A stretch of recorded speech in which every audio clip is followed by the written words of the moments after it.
Hi and welcome to our next how-to video. So now we're going to have a look at the hookup cable on a Frankia. So we've got a 15 metre retractable cable. So what you must do with this is make sure you pull it fully out.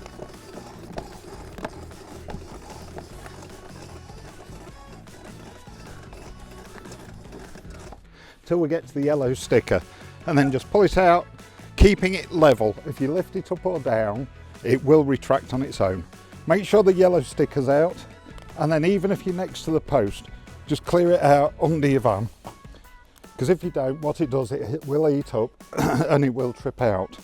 Now, if you do get it to trip out, first thing you do is unplug it and then come into the cupboard at the side. And on there you'll see a little red button. So you unplug it, press that button, then plug it back in. Now, when you finish camping for the weekend or the day, it's always best to get your cable with a cloth, and then as you retract it, just wipe any grit or dirt off it. That way it will make sure your cable's kept in really good condition for next time you need it.